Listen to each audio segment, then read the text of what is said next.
संसद के भीतर विपक्ष की जुबान खुलती है तो जुबान पर सिर्फ और सिर्फ एक ही शब्द होता है, संविधान।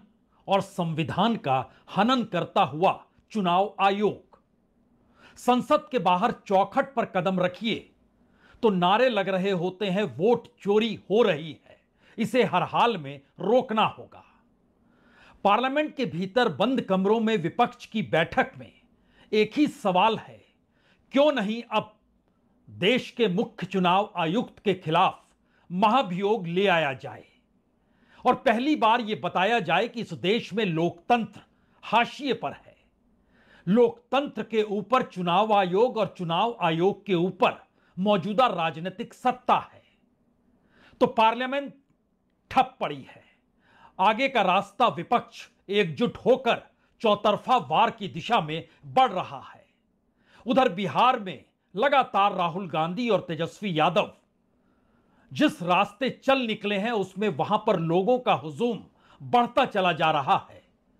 हर हाथ में अपनी पार्टी का झंडा है और उसके साथ देश का तिरंगा भी अब लहराने लगा है, क्योंकि सवाल संविधान का है। और इन सब के बीच अखिलेश यादव खुले तौर पर अब यह कहते हुए सामने आ गए, आप राहुल गांधी से हलफनामा मांग रहे हैं कि आप कार्रवाई कीजिए। तो 18,000 वोटों को लेकर हमने तो हलफनामा दायर किया, आपने उसे रिसीव भी किया। आपने कौन सी कार्रवाई की, जरा यह बता दीजिए। और उत्तर प्रदेश का नहीं बल्कि बीजेपी शासित राज्यों का यह सच तो है, हर चुनाव में विपक्ष ने शोर मचाया लेकिन कोई अधिकारी किसी भी हालत में हटाया नहीं गया, उल्टे उसको प्रमोशन मिला या उसको जेन्युइन ट्रांसफर मिला। सवाल यह है, क्या वाकई इस तरीके से सरकार घिर चुकी है? सवाल यह है, क्या वाकई चुनाव आयोग के दामन पर ऐसा काला दाग लग चुका है जिसको लेकर भारत के लोकतांत्रिक परिस्थितियों पर पहली बार सवाल उठने लगे हैं? सवाल यह है, क्या इन सब परिस्थितियों के बीच अब कोई भी चुनाव अगर होगा तो उसमें चुनाव आयोग की भूमिका अगर संदेह के घेरे में होगी तो चुनाव परिणाम को मानेगा कौन? और अगर चुनाव परिणाम विपक्ष के हिस्से में चले जाते हैं तो क्या यह आंदोलन, यह शोर शराबा, यह विरोध सब शांत हो जाएगा? इन सवालों के बीच सुप्रीम कोर्ट भी मायने रखता है। 22 तारीख को फिर से सुप्रीम कोर्ट में सुनवाई होनी है। हालांकि 65 लाख लोगों के नाम, पते, उम्र और क्यों उसको हटाया गया, इसका जिक्र वेबसाइट पर डाल दिया गया है चुनाव आयोग के जरिए, जो पहले इनकार कर रहा था। लेकिन अब अगला सवाल यह है कि सरकार के गले की फांस कौन बन गया है? और सरकार के गले की फांस क्या वाकई चुनाव आयोग बना है, या फिर जिस तर्ज पर देश के उपराष्ट्रपति एक वक्त सरकार के पक्ष में बोलते बोलते इतना बोलते चले गए कि आखिर में उनकी तबीयत खराब हो गई और उन्होंने इस्तीफा इस झटके से दिया कि समूचा देश भौचक रह गया। न सिर्फ भौचक रह गया बल्कि उसके बाद कभी भी धनखड़ साहब दिखाई ही नहीं दिए, यानी देश के उपराष्ट्रपति नहीं दिखाई दिए। अब उपराष्ट्रपति पद के चुनाव का वक्त आ गया, सरकार की तरफ से कैंडिडेट का ऐलान हो गया। महाराष्ट्र के गवर्नर सीपी राधाकृष्णन अगले उम्मीदवार होंगे। कल तक विपक्ष अपने उम्मीदवार का ऐलान भी कर सकता है, यानी सहमति नहीं होगी। और सहमति नहीं होगी तो अगर पार्लियामेंट के भीतर वोटों के आंकड़ों को आप परखना शुरू करेंगे तो जो लोकसभा और लोकसभा और राज्यसभा के जुड़े हुए सांसदों की संख्या है उसमें सिर्फ 20 से 25 सांसद, अगर मैं जिस प्लेटफॉर्म की बात कर रहा हूं उसका नाम है सही, विपक्ष के साथ खड़े हो गए तो एक झटके में सरकार का यह दांव भी उसके हाथ से निकल जाएगा। लेकिन अभी तो सवाल उससे बड़ा है, क्या वाकई ज्ञानेश कुमार यानी मुख्य चुनाव आयुक्त ज्ञानेश कुमार की तबीयत भी धनखड़ की तर्ज पर बिगड़ तो नहीं जाएगी? क्योंकि अगर विपक्ष महाभियोग लाने की तैयारी करने लगा तो यह मैसेज शायद इतिहास में अपने आप में बिल्कुल नायाब होगा और शायद भारत के लोकतांत्रिक परिस्थितियों में यह सबसे बुरा काल भी होगा, क्योंकि इससे पहले उपराष्ट्रपति धनखड़ के खिलाफ महाभियोग का जिक्र विपक्ष कर चुका है।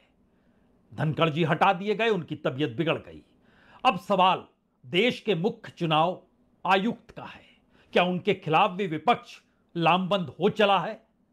लामबंद का जिक्र इसलिए यहां पर जरूरी है कि सवाल सिर्फ दिल्ली या चुनाव आयोग का दफ्तर पर नहीं है। आज तो परिस्थिति, ज्ञानेश कुमार जिस शहर से आते हैं उस शहर का नाम आगरा है, और आगरा में भी कांग्रेस के कार्यकर्ता उनके दरवाजे तक पहुंच गए विरोध प्रदर्शन करते हुए, और बात यहां तक आ गई, क्या ऐसी परिस्थिति इस देश के भीतर बनने लगी है जहां पर पहली बार विपक्ष की पूरी राजनीति अगर दांव पर है और यह मानकर वो चल रही है कि जिस लिहाज से चुनाव आयोग चल रहा है उसमें तो वह कभी भी चुनाव जीत ही नहीं सकते हैं, और यह मुद्दा अगर गायब हो गया, शांत हो गया, बेमानी साबित हो गया तो फिर विपक्ष की कोई राजनीतिक जमीन इस देश में बचेगी ही नहीं। इसीलिए क्या ज्ञानेश कुमार को लेकर उनके अपने शहर आगरा में उनके सोशल बायकॉट की परिस्थितियां विपक्ष के राजनीतिक दलों के कार्यकर्ताओं ने शुरू कर डाली। आज बात यहीं से शुरू की जाए। सबसे पहले वहीं की तस्वीर देखिए। यह पार्लियामेंट के भीतर बाहर जो शोर है जो बिहार में हो रहा है उससे हटकर यह पहली बार इस देश में कॉन्स्टिट्यूशनल पद पर बैठे हुए देश के मुख्य चुनाव आयुक्त के उनके अपने निवास पर, पैतृक निवास पर जो आगरा में है, वहां पर लोग पहुंच गए हाथों में तख्तियां लेकर। पुलिस रोकने का प्रयास करती रही। युवा थे, लड़कियां थी, महिलाएं भी थी। तमाम लोगों की मौजूदगी इस देश के भीतर एक नई सामाजिक लकीर, इस देश के लोकतंत्र को लेकर, संविधान को लेकर, विपक्ष और सत्ता के टकराव को लेकर और आने वाले वक्त में कॉन्स्टिट्यूशनल परिस्थितियों को लेकर खिंच तो नहीं रही है।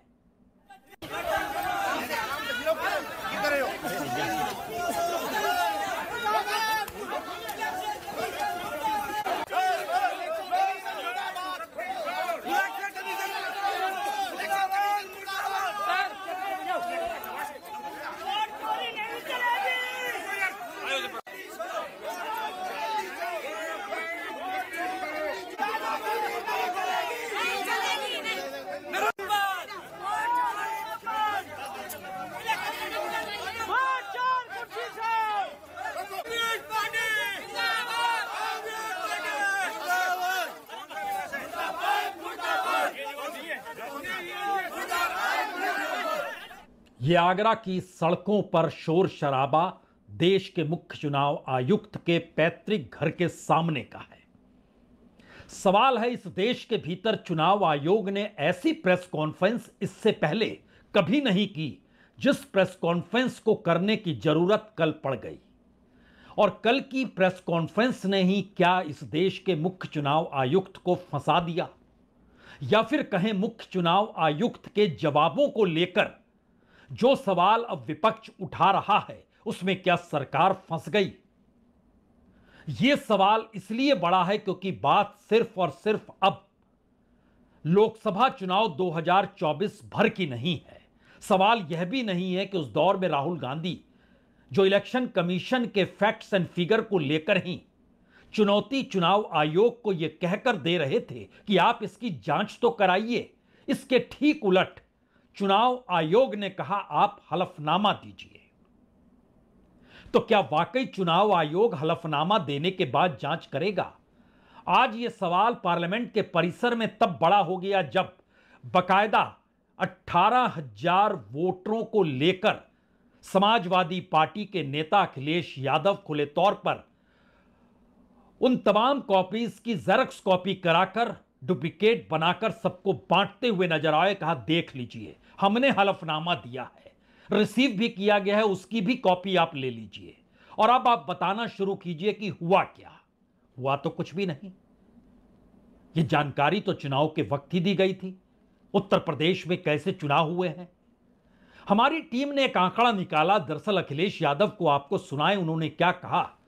उससे पहले एक चीज और जान लीजिए, उन्होंने जिक्र उत्तर प्रदेश का किया, हमारी टीम ने उत्तर प्रदेश और बिहार का जिक्र किया। विपक्ष की तरफ से चुनाव के वक्त जो भी गड़बड़ियां लोकसभा और विधानसभा चुनाव के वक्त की गई, उन गड़बड़ियों को लेकर किसी अधिकारी के खिलाफ कोई कार्रवाई इन दोनों राज्यों में नहीं हुई। आप कहेंगे पहले होता था क्या? जी, पहले होता था। पहले ना सिर्फ होता था बल्कि उस अधिकारी को दो दृष्टि से काम किया जाता था। एक तो उसको शंट कर दिया जाता था और दूसरा उसका कामकाज 1 से 6 महीने तक रोक दिया जाता था। यह होता था अगर आरोप गंभीर लगे हों और वह साबित हो जाएं तो। लेकिन यहां पर तो चुनाव आयोग को ही जब हलफनामा दिया गया तो उसने कौन सी कार्रवाई, कौन सी पहल की, यानी एक झटके में वो बात गायब हो गई कि कोई अगर शिकायत कर भी रहा है तो कार्रवाई करेगा कौन? क्योंकि जब चुनाव का ऐलान होता है तो उसके बाद चुनाव आयोग ही सब कुछ होता है, उसी का निर्देश चलता है, उसी का आदेश चलता है, उसी आधार पर एसपी, डीएसपी, कमिश्नर, डीएम सबको काम करना पड़ता है। और अगर चुनाव आयोग को लगता है कोई गलत कर रहा है तो उसकी ट्रांसफर कर दिया जाता है। लेकिन इलेक्शन के बाद अगर पुख्ता तौर पे कोई वह भी हलफनामा देकर बताए तो कम से कम उस जगह पर उस अधिकारी को लेकर कार्रवाई तो होती है। और आज इन तमाम बातों को लेकर अखिलेश यादव सामने आ गए। अब आप देखिए, कुर्सी, शाहगंज, शिवरामऊ, श्रावस्ती, मणियाऊ, कितने कम डिफरेंस से हम चुनाव हार गए। और डिलीटेड वोट ये दिखाई दे रहे हैं, कितना डिलीटेड वोट है। ये तो वो कम समय में हम आइडेंटिफाई कर पाए। अगर हमें ये जिस फॉर्म में हम लोग चाहते हैं वोटर लिस्ट हमें उसी फाइल में मिल जाए तो हम ज्यादा ढूंढ करके दे सकते हैं। और 19 में जो वोट डाले हैं 22 में कट गया। अगर वोट बनवाने का एक प्रोसीजर है तो वोट कटवाने का भी एक प्रोसीजर है। हमारी डिमांड केवल इतनी है कि एक जिलाधिकारी को सस्पेंड कर दो आप, पूरे देश में एक भी वोट नहीं कटेगा। ये कागज है, एफिडेविट है, रिसिप्ट है। आप एक भी डीएम को सस्पेंड कर दिया। और ये लंबी सूची है। 2017 में जब चुनाव हुआ, इलेक्शन कमीशन ने न जाने कितने अधिकारी हटाए। 19 में अगर एक भी अधिकारी हटाओ तो बता दो।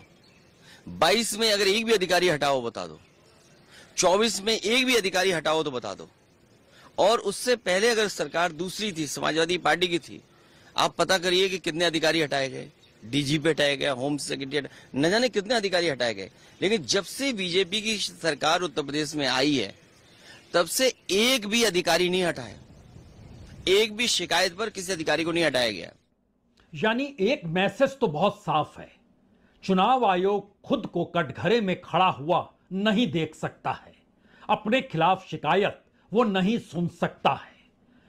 और सरकार भी ये मानकर चलती है कि अगर चुनाव आयोग ही कटघरे में खड़ा कर दिया गया तो फिर उसके बाद उसी का तो नंबर होगा। क्योंकि चुनाव में चुनाव आयोग कोई प्लेयर नहीं है, वो तो इंपायर है। प्लेयर तो सरकार है, उसकी पार्टी है। और ये मुश्किल हालात पार्लियामेंट के भीतर बाहर जब खुलकर नजर आने लग जाएं तो क्या होगा? यह एक ऐसे आर पार की लड़ाई की दिशा में कदम बढ़ेंगे ही जहां पर सरकार को कोई निर्णय लेना पड़ेगा। सरकार यह कतई नहीं चाहेगी कि उसकी सत्ता भी बरकरार रहे। भाई इतने साल हो गए मेरे को इन्वेस्ट करते हुए, PPF, EPF, NPS, FD, mutual fund, मैंने कुछ नहीं छोड़ा, पर ना मुझे बरकरार रहे। और वो जो संस्थान है और उसके जो अधिकारी हैं वह भी उसी तर्ज पर काम करते चले जाएं। यानी पार्लियामेंट की पूरी कार्रवाई अगर सिर्फ और सिर्फ इसलिए नहीं चल रही है कि देश में चुनाव आयोग चुनाव को ही गलत इंपायरिंग के साथ करवा रहा है और वो इंपायरिंग सरकार के लिए हो रही है, तो फिर बचा क्या? यह सवाल अब इसलिए बड़ा हो चला है क्योंकि यह संकेत सरकार की तरफ से भी अब आने लगे हैं और दूसरी तरफ विपक्ष भी इस संकेत को देने लगा है। दो चीजें जरा समझ लीजिए। पार्लियामेंट के भीतर अगर कोई भी विपक्ष का नेता खड़ा हो और शुरुआत में ही कह दे कि लोकतंत्र और वोट देना इस संविधान की पहली प्राथमिकता और जरूरत है, पहला फंडामेंटल राइट तो वोट ही है, और उसी को आपने छीन लिया तो उसके बाद लोकतंत्र के मंदिर के भीतर कौन सी बहस होगी? और दूसरी बात है, अगर उस लोकतंत्र के मंदिर के भीतर बहस नहीं हो रही है और संकेत सरकार को मिलने लग गए कि अब चुनाव आयुक्त के खिलाफ भी महाभियोग लाने की तैयारी है, तो फिर वह भी धमकी और चुनौती की दृष्टि से आगे बढ़ेगी। लेकिन यह रास्ता समाधान का तो नहीं होगा। इसको अगर एक एक पन्नों के हिसाब से आप पलटे तो सबसे पहले दो दृश्य आपकी आंखों के सामने आएंगे। जैसे ही विपक्ष के नेता राज्यसभा में खड़े होते हैं, मल्लिकार्जुन खड़गे वो क्या कहते हैं? You are our guardian sir. मतदान का हक हमको संविधान ने दिया है, उसको छीन लेने का किसी का अधिकार नहीं है। और इलेक्शन कमीशन हमको धमका रही है और डरा रही है और ये कह रही है, प्लीज माइक्रोफोन। हमको अगर इलेक्शन कमीशन धमकाती है, डराती है,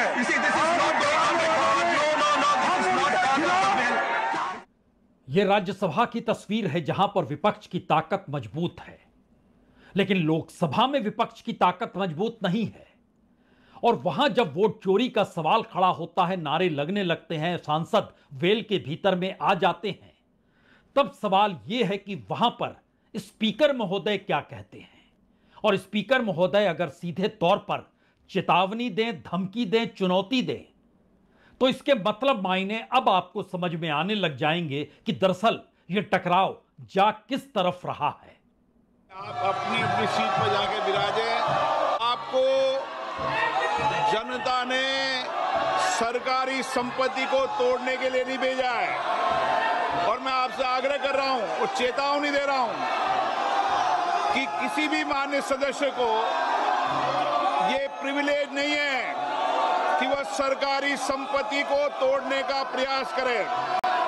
अगर आपने सरकारी संपत्ति को तोड़ने का प्रयास किया तो मुझे कुछ निर्णायक फैसले करने पड़ेंगे और देश की जनता आपको देखेगी। मैं आपको फिर चेतावनी देता हूं, सरकारी संपत्ति को। सरकार के भीतर का यह गुस्सा यूं ही नहीं है, क्योंकि जो मीटिंग पार्लियामेंट के भीतर विपक्षी नेताओं की चलती रही और उसमें से निकलकर कोई नेता ये बाहर बोल दे कि अब हम हर रास्ते को अपनाने के लिए तैयार हैं, पार्लियामेंट के बाहर गोलबंदी हो जाए, नारे शोर लगने लगे और जिक्र इस बात का होने लगे कि जो वोट चोर है उसको गद्दी छोड़नी चाहिए, और नारे की शक्ल में बात प्रधानमंत्री मोदी तक का जिक्र करती चली जाए, तो यह कोई आसान चीज नहीं है। इसको कोई कैसे बर्दाश्त करेगा? तो एक तरफ पार्लियामेंट के भीतर अगर स्पीकर चुनौती दे रहे हैं, तो दूसरी तरफ अगला सवाल बीजेपी के सांसदों के सामने भी है। वो क्या कहेंगे, कैसे कहेंगे, किस रूप में कहेंगे? लेकिन उसकी बात सुनने से पहले हमें लगता है कि जिस बात का जिक्र विपक्ष एकजुट होकर कर रहा है, उसके इस अंदाज को पहले देख लीजिए।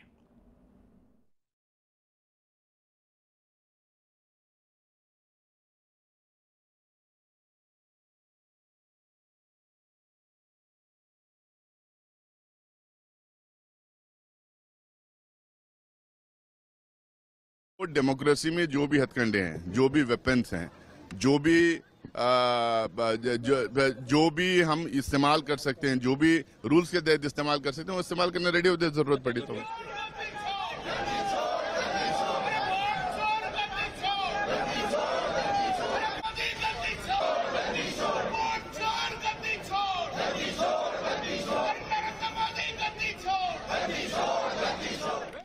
हमने दो संकेत शुरू में ही दिए थे, एक तरफ विपक्ष का चौतरफा वार और दूसरी तरफ सरकार का अब बड़ा निर्णय लेने का वक्त।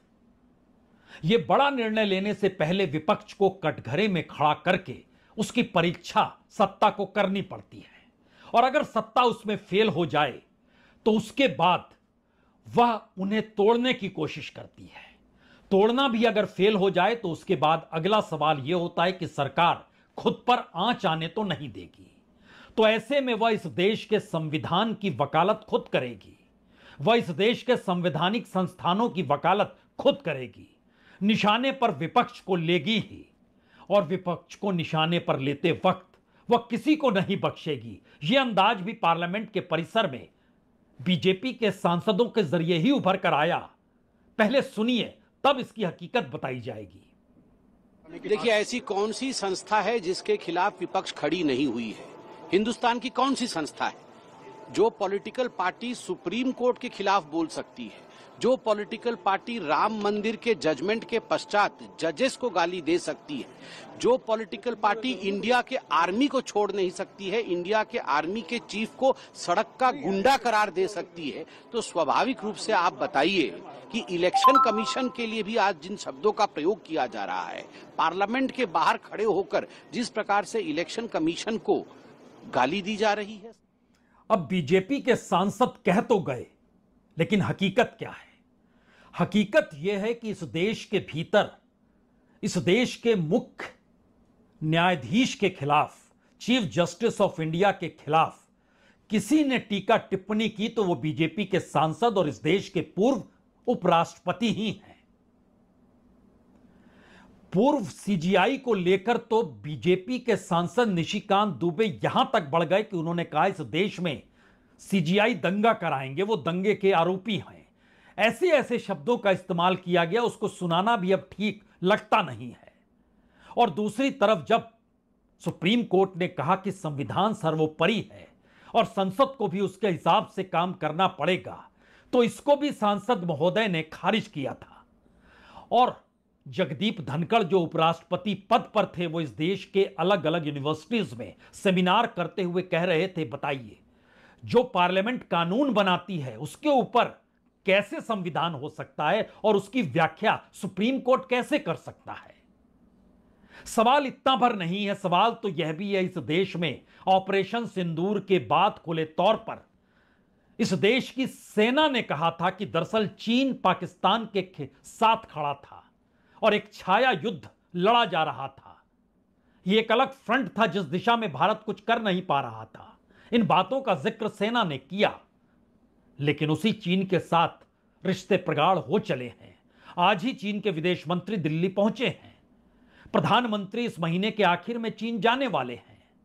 सवाल है कि सेना के जरिए राष्ट्रवाद को जगाना और सुविधानुसार राष्ट्रवाद की परिभाषा को अपने हिस्से में समेटकर उसी चीन के साथ दोस्ती भी कर लेना। सवाल यह है कि सुप्रीम कोर्ट के फैसलों को लेकर सत्ता पर आंच आ जाए तो उसको बर्दाश्त भी ना करना, टीका टिप्पणी करते हुए कई कदम आगे बढ़ जाना, सब कुछ तो इस देश ने इस दौर में ही देख लिया। और जब गले की फांस बनी तो धनखड़ को बाहर का रास्ता नहीं दिखाया गया, धनखड़ जी की तबीयत बिगड़ गई।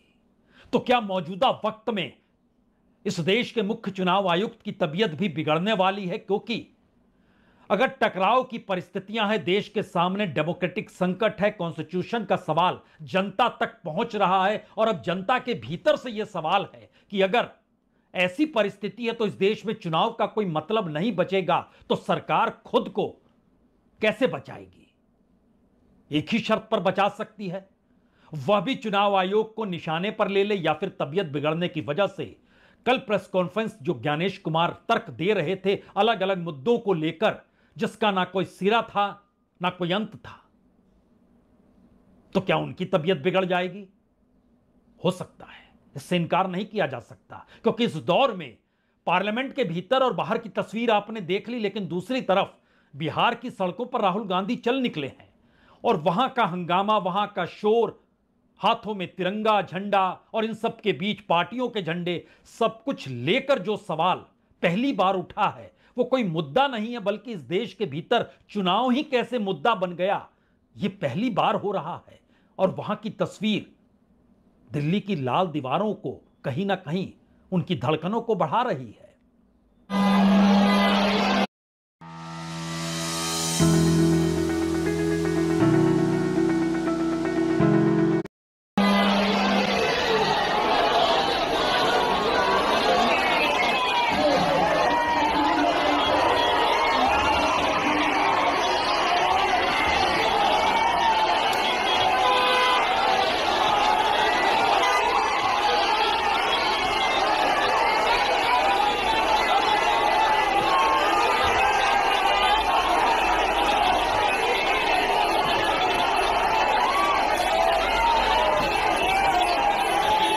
जाहिर है इस पूरी रिपोर्ट को देखते वक्त आपके जहन में बहुत सारे सवाल उठ सकते हैं, लेकिन 5 सवाल सबसे बड़े सवाल हैं।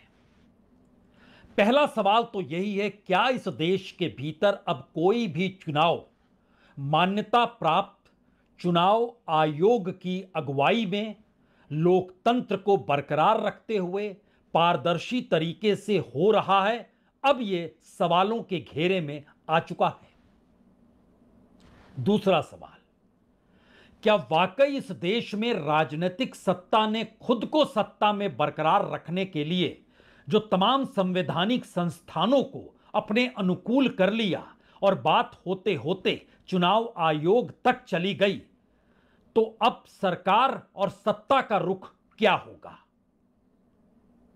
जब खुले तौर पर इस देश की जनता पहली बार वोट चोरी शब्द को चुनाव आयोग से जोड़ रही है और चुनाव आयोग को मौजूदा राजनीतिक सत्ता से जोड़ रही है, तो तीसरा सवाल, क्या वाकई इस वक्त विपक्ष के पास कोई मुद्दा नहीं है और विपक्ष के पास ये एक ऐसा मुद्दा मिला है जिसके आश्रय वो मानकर चल रही है कि इससे पहले कोई भी मुद्दा काम इसलिए नहीं करता था क्योंकि चुनाव की पूरी मशीनरी को सत्ता ने अपने अनुकूल कर लिया था। अब उस मशीनरी को जब तक ध्वस्त नहीं किया जाएगा तब तक इस देश में कोई मुद्दा असरकारक होगा ही नहीं। तो आप जो भी मुद्दा उठा रहे थे, वो ओबीसी का हो, वो एससी का हो, वो एसटी का हो, वह इस देश में भागीदारी का हो, वो कॉरपोरेट का हो, वह इस देश के भीतर सत्ता की रईसी का हो, इस देश की बदहाली का हो, कॉरपोरेट की पूंजी का हो, दूसरी तरफ बेरोजगारी, कोई मुद्दा काम नहीं करेगा। तो ऐसे में उस पूरे सिस्टम को अब बदलना होगा क्या?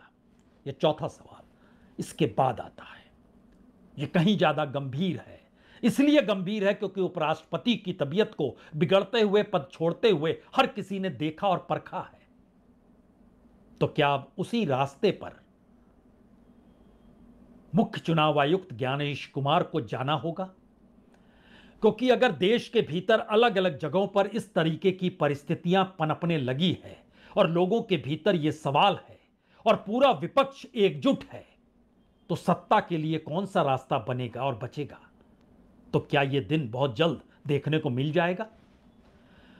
और आखिरी सवाल शायद सबसे बड़ा यक्ष प्रश्न की तरह का सवाल है। पहली बार भारत की इकोनॉमिक परिस्थितियां, पहली बार भारत के भीतर की विदेश नीति, पहली बार भारत के भीतर राजनीतिक दलों के टकराव और पहली बार भारत के डेमोक्रेटिक सिस्टम को लेकर पार्लियामेंट के भीतर से लेकर बाहर यानी सड़क से संसद तक कोई सहमति इस देश में राजनीतिक दलों के बीच नहीं बची है।